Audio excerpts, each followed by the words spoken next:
Step back in time and rediscover the 1970s. From must-watch TV shows and vinyl records to cruising without seatbelts and Polaroid cameras, these iconic moments defined a generation. How many do you remember?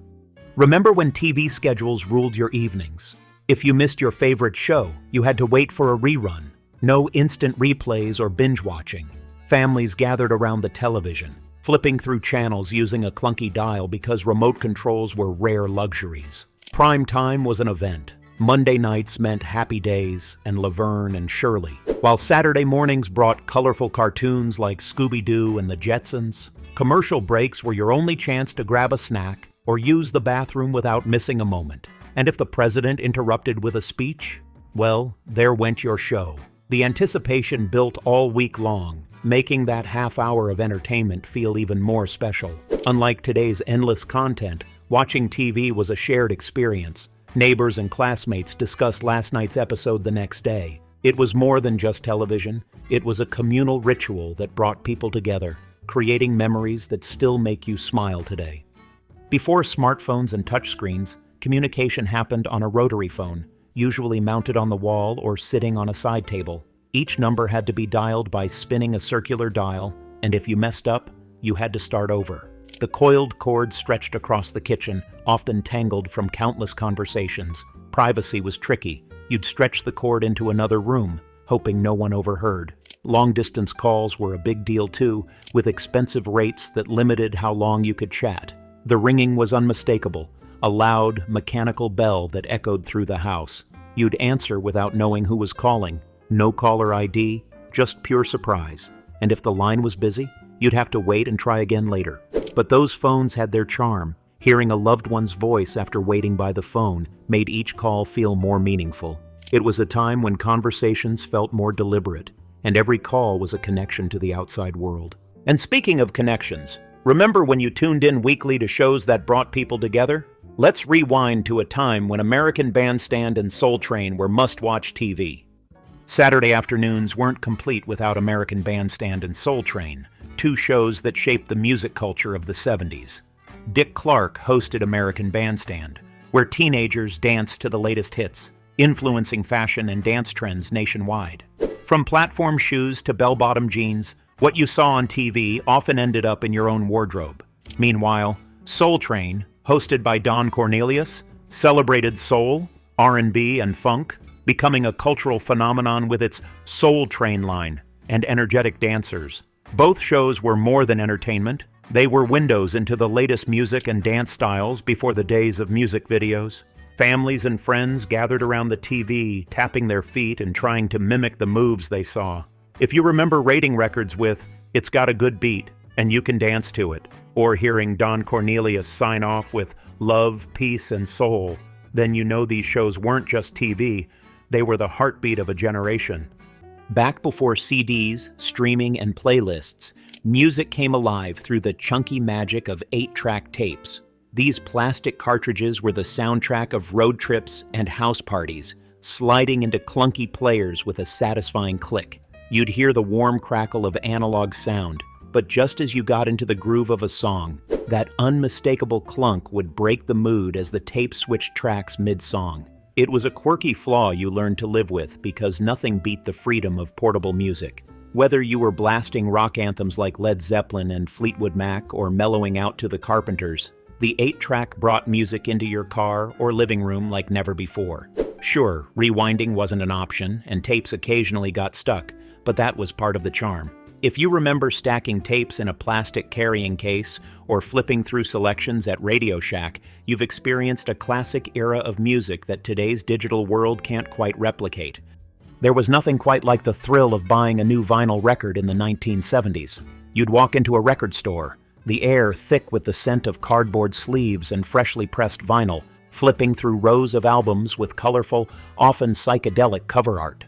The moment you got home, you'd slide the record from its sleeve, careful not to smudge the grooves. With a gentle hand, you'd place the needle on the record, and that first crackle before the music began was pure magic. The sound was rich, warm, and slightly imperfect, making each listening experience feel intimate.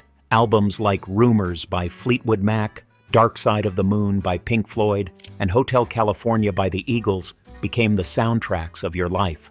And flipping the record halfway through wasn't a hassle. It was part of the ritual.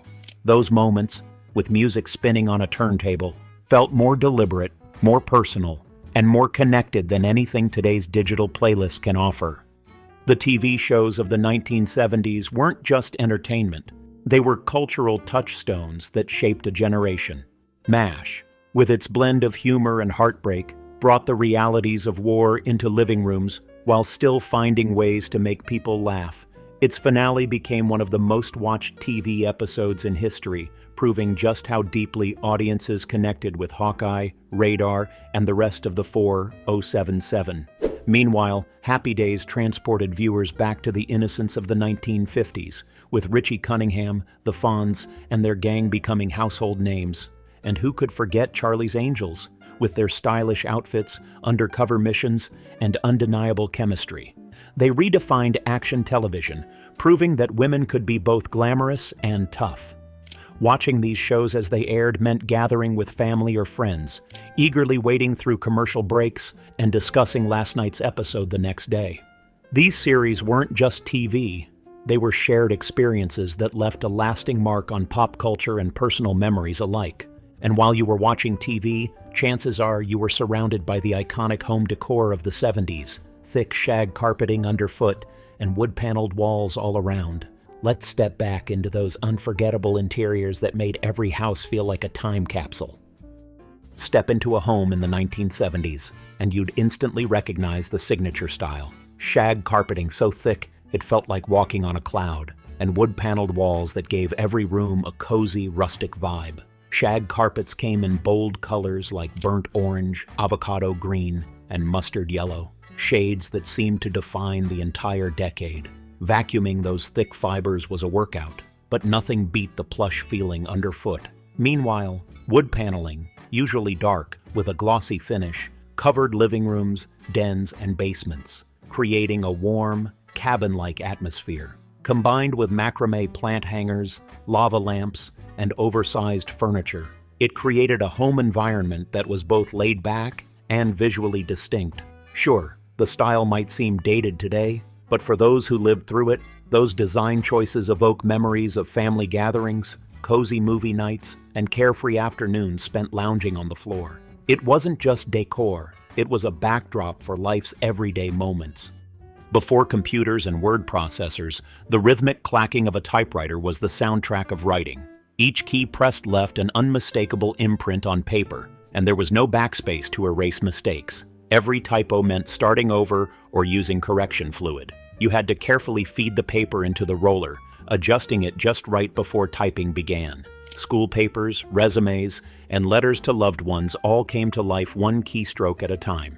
Carbon paper let you make duplicates, though aligning everything perfectly could be a challenge. The satisfaction of pulling a finished page from the typewriter, complete with the faint smell of ink, was unmatched. Electric typewriters eventually made things faster, but the process still required patience and precision. Sending a typed letter through the mail had a personal touch that emails can't quite replicate. If you remember the clickety-clack of those metal keys, you know what it was like to write with purpose and without spell check.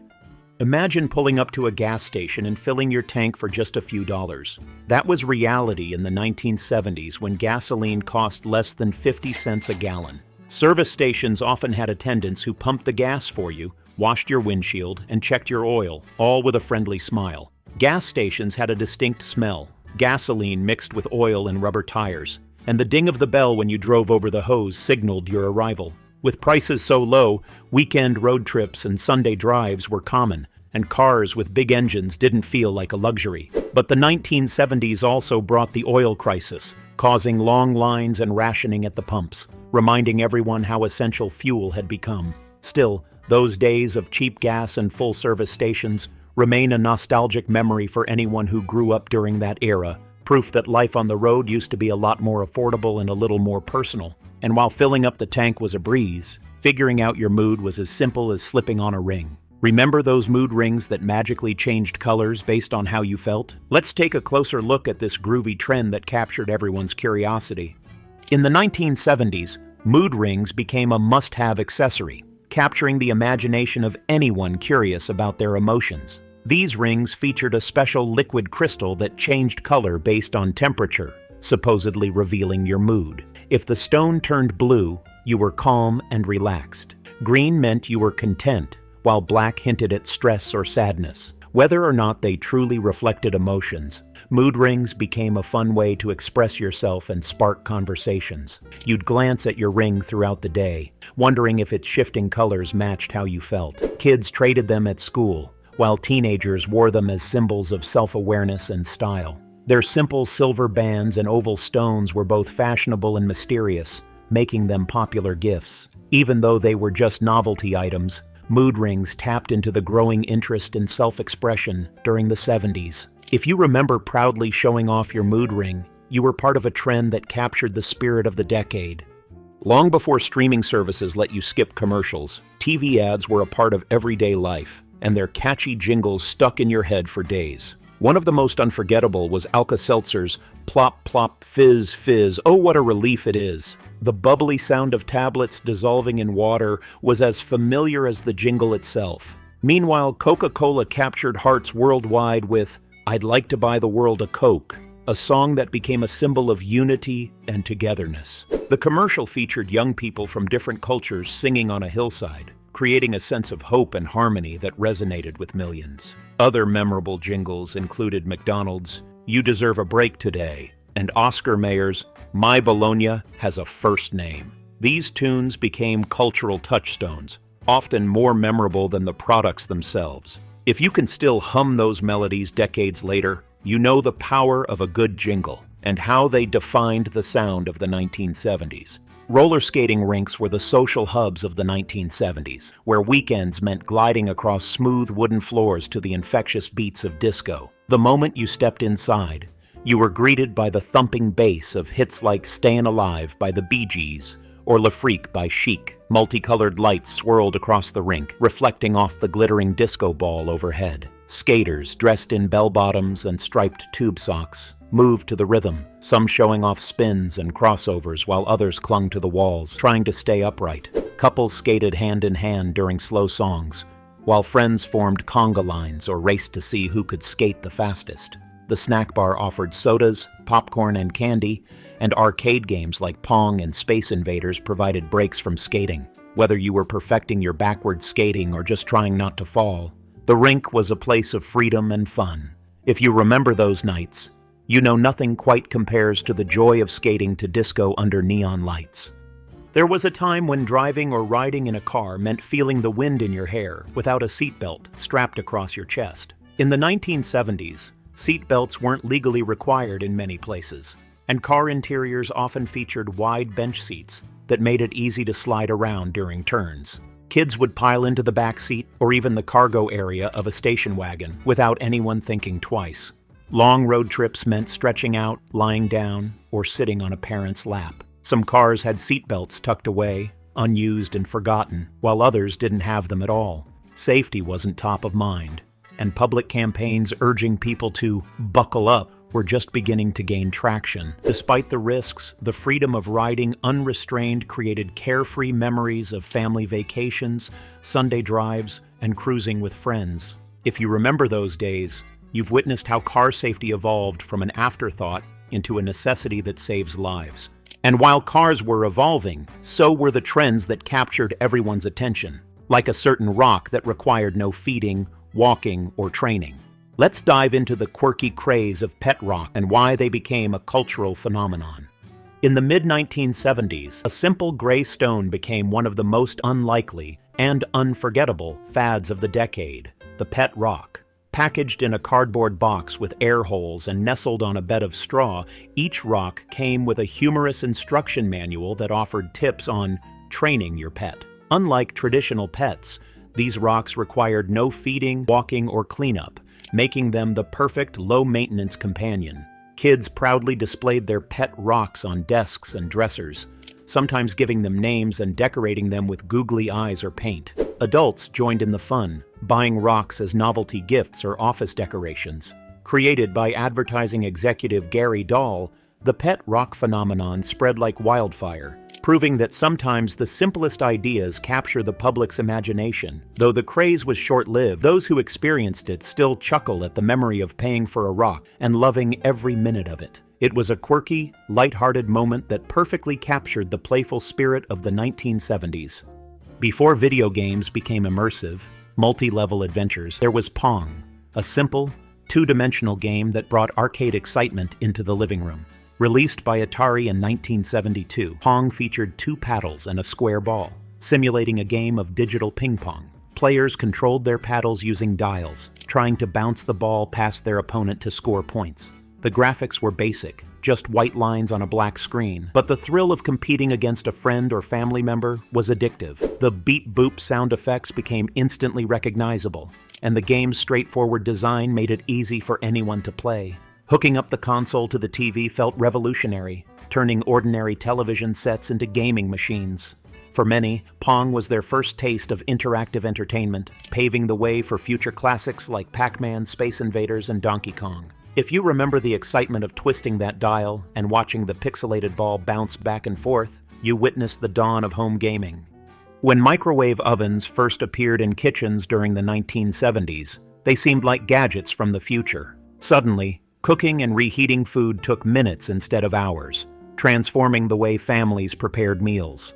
The first microwaves were bulky, heavy, and often expensive, but their convenience quickly made them a must-have appliance. Families experimented with heating everything from leftovers to popcorn, marveling as food cooked without a stove or oven. Kids loved watching the microwave's light flicker as food spun on a rotating plate, while adults appreciated the time saved during busy evenings. Instruction manuals came with detailed guidelines, as people learned not to put metal inside and adjusted to the unique texture of microwaved food. Over time, microwaves became essential for quick snacks, frozen dinners, and reheating coffee. If you remember the excitement of testing this new technology, or the trial and error of figuring out what worked and what didn't, you were part of a culinary revolution that reshaped modern kitchens forever. In 1977, moviegoers lined up around the block for a cinematic experience unlike anything they'd ever seen. Star Wars: A New Hope. From the moment the opening crawl appeared on the big screen, accompanied by John Williams' iconic score, audiences knew they were witnessing something special. The film's groundbreaking special effects, spaceships soaring through galaxies, lightsabers clashing, and droids rolling across alien landscapes, transported viewers to a galaxy far, far away. Characters like Luke Skywalker, Princess Leia, Han Solo, and Darth Vader became instant icons, while phrases like "May the Force be with you" entered everyday conversation. The excitement didn't end when the credits rolled. Fans rushed to buy action figures, posters, and comic books, eager to keep the adventure alive. Seeing Star Wars in theaters wasn't just about the movie. It was about being part of a cultural phenomenon that redefined science fiction and blockbuster filmmaking. If you remember that first viewing, you experienced the birth of a legacy that still captivates fans around the world today. Fashion in the 1970s was bold, expressive, and undeniably unique. Bell-bottom jeans with their snug fit at the waist and flared legs became a symbol of individuality and freedom. Paired with brightly colored shirts, fringed vests, or flowy blouses, bell-bottoms were a statement piece that worked for both casual hangouts and nights out. Completing the look were platform shoes, chunky, high-soled footwear that added inches to your height and attitude to your stride. Whether you rocked shiny patent leather platforms or suede boots, each step felt like you were walking tall. Platforms weren't just for women. Men sported them too, often with wide-collared shirts and flared slacks. Walking in them took some practice, but the boost in height and style was worth the wobble. The combination of bell-bottoms and platforms became a cultural icon, forever linked to disco clubs, rock concerts, and everyday fashion. If you remember strutting down the street in that signature 70s style, you carried the spirit of an unforgettable fashion era. And when you weren't turning heads with your fashion choices, chances are you were zooming through neighborhoods on your bike, without a helmet, of course. Let's rewind to those carefree days of riding from sunrise to sunset. Growing up in the 1970s meant freedom on 2 wheels. Kids rode their bikes from morning until dusk, exploring neighborhoods, racing friends, and popping wheelies, all without helmets. Safety rules were more relaxed, and the thrill of speed outweighed any thought of falling.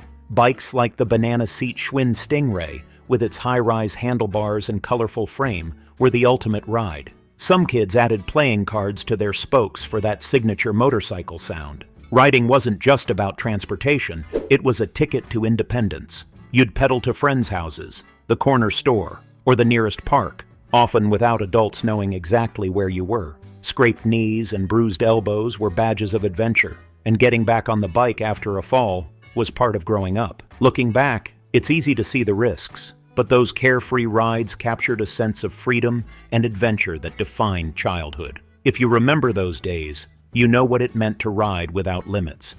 Before streaming services and satellite radio, AM radio was the soundtrack of daily life. With its warm, crackly sound, AM radio brought the latest hits, news, and sports into homes and cars across the country. In the 1970s, you'd turn the dial, carefully tuning into your favorite station, often battling static to catch a clear signal. Top 40 countdowns hosted by DJs like Casey Kasem became weekly traditions, introducing listeners to rock legends like Led Zeppelin, Elton John, and the Rolling Stones. News updates, weather reports, and traffic alerts kept people informed, while late-night talk shows and call-in programs created a sense of community. Radios with large dials and glowing displays sat in kitchens, bedrooms, and garages, while car radios kept drivers company on long road trips. Despite its occasional crackle and hum, AM radio connected people to the world beyond their front doors. If you remember waiting for your favorite song to play or falling asleep to a distant station's fading signal, you know the magic of AM radio. Capturing memories in the 1970s meant using a Polaroid camera, the instant photo wonder that made waiting for film development a thing of the past. With a quick press of the shutter, the camera would whir and click, spitting out a square photo with a white border. Then came the iconic ritual, shaking the photo to speed up the developing process, though in reality it didn't help much. Watching the image slowly appear felt like magic, revealing candid smiles, scenic landscapes, and spontaneous moments. The slightly faded colors and soft focus gave Polaroid pictures a nostalgic charm that digital photos can't replicate. Families used them at holidays and birthdays, while friends captured goofy poses and everyday adventures. Unlike digital cameras, each shot mattered. You only had so many exposures per pack, but that instant gratification, combined with the excitement of sharing photos on the spot, made Polaroid cameras a beloved part of life. If you remember the thrill of seeing that first faint outline appear, you know the joy of instant photography before smartphones took over. In the 1970s, upgrading from black and white to color television was a milestone event. Families gathered around their new color sets, amazed as their favorite shows came to life in vibrant hues. Watching classics like The Brady Bunch, The Partridge Family, and The Wonderful World of Disney felt like an entirely new experience. Cartoons like Scooby-Doo and the Flintstones became even more captivating, with characters leaping off the screen in bold primary colors. Adjusting the color knobs to get the perfect picture was a delicate art. Too much tint, and everyone looked green. Color TV also brought sports to life, with green football fields and brightly colored uniforms making games more exciting. Neighborhood kids would gather at the house of the first family to get a color TV, eager to see what they'd been missing. If you remember the thrill of watching your favorite shows in color for the first time, you witnessed a technological leap that forever changed how people experience television.